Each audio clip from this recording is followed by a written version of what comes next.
So, welcome to a new Versus series that I'm doing here for MTGCardMarket.com with Mr. Rudy Briksza. We are playing Zombies, Mono Black Zombies, I think it is, versus Temur Etherworks. And I'm playing Yu Yu Watanabe's second place deck. And this is Kevin Jones, by the way. You can call me Daddy, whatever you want. And yeah, we're going to play Yu Yu's 75 in a video against Mono Black. A rematch of the finals, if you will. This will be up, sometime during the week after the Pro Tour, so it should be awesome for everyone to check out. And we'll just go over this deck quickly before we get to the battles. Here we go. We've got 22 lands and 4 attunes, so basically 26 land sources, and got eight fast lands, 2 lumbering falls, 5 forests, an island, and a mountain. And then a Shrine of the Forsaken Gods to make Ulamog a little bit easier to cast.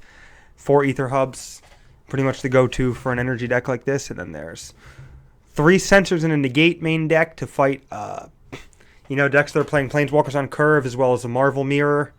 I like this. I think it's tough in the Marvel deck sometimes to have things that don't either produce energy or replace themselves. So Negate falls into that category sometimes, but I think that's probably okay, as it's so powerful against both Planeswalkers and all the Marvel decks, their Chandras and their Marvels, etc., etc. So yeah, Yu definitely knew there would be a lot of other Marvel decks present in the tournament.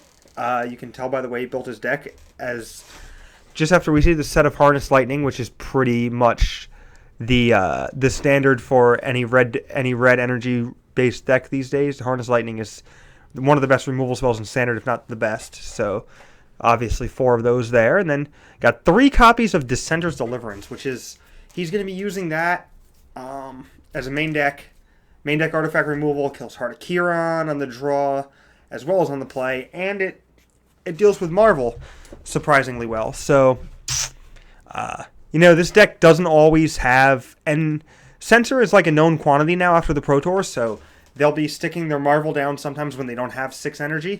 They'll just be doing it to get around Censor as soon as they're sure they can resolve it.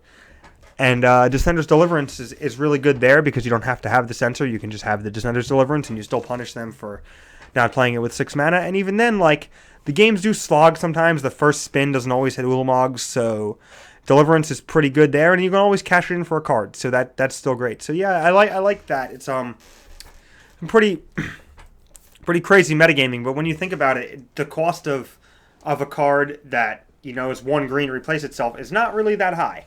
So I'm pretty sure that some number of main deck Deliverance will be the gold standard going forward. I think anywhere from 1 to 3, I guess, is correct. I'd probably land around 2. I'm still worried about, sweepers and stuff, so I want to get a few big Chandras into this deck going forward, but we're just going to do it the way it is right now. Moving on through the 2 drops for Puzzle Knot, obviously an inclusion for any Marvel deck.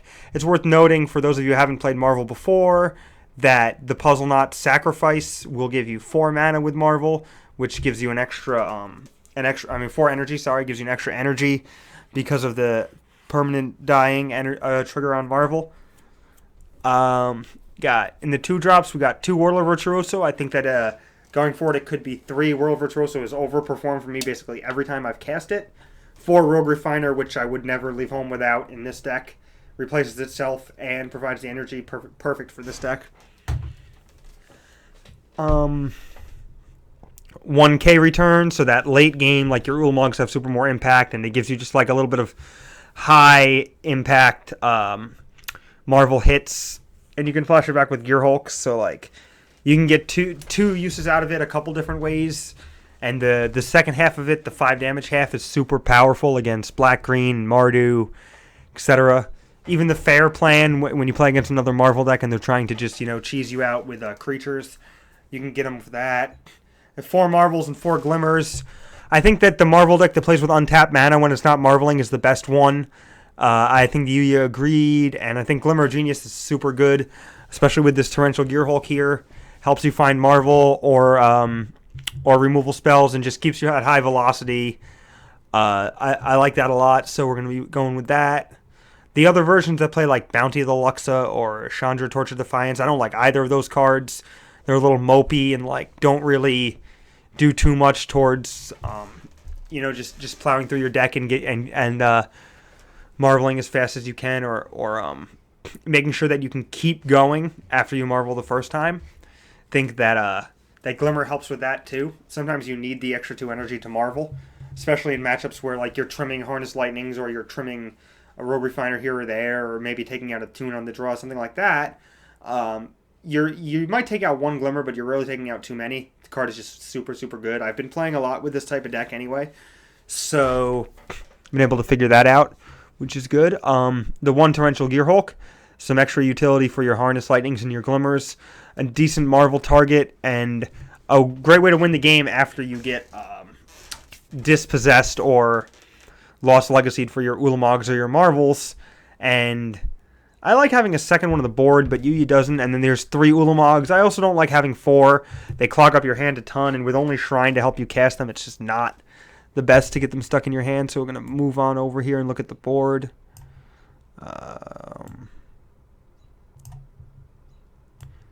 There you can see the board. We got 1 Dispel. We got 3 more negates for the Marvel Mirrors. Got 2 Shielded Ether Thieves for zombies or Mardu. Anything low to the ground that's trying to go wide, it's a great blocker. Replaces itself in the can draw you multiple cards in the late game. Also works well with your untapped mana plan. And we've got 4 trackers. Gonna beat down a lot. Also, Kraken Clues is good with your Glimmers. Like 3rd turn tracker, 4th turn clue, leave up 4 mana is a great play pattern. And also lets you represent Glimmer and actually have like Crack Clue plus Negate, Harness Lightning, or Censor, which is also pretty cool. 2 Radiant Flames to sweep away those zombies, and then 3 Bristling Hydras for like control decks probably. Also pressures Gideon fairly well, so I think like anything from some of the sideboarded Mardu decks that you think will have a lot of dispossesses and stuff to the blue-red control decks, I'd be looking to bring in Hydra there. I don't know about the mirror. I don't think I would be bringing in Hydra in the mirror, but I'm not 100% sure. I've just cut this card from the decks that I've been playing, but we're gonna see why it's worth its slot today. Maybe not though, because he's playing zombies, and I probably don't want it there either. So we're gonna get to the games in a second, and it's basically it for the deck tech portion. I'll see you guys back here shortly for the matches, and hope, as we do whenever we enter Magic the Gathering battle, that we crush Rudy. So, all right, sweet.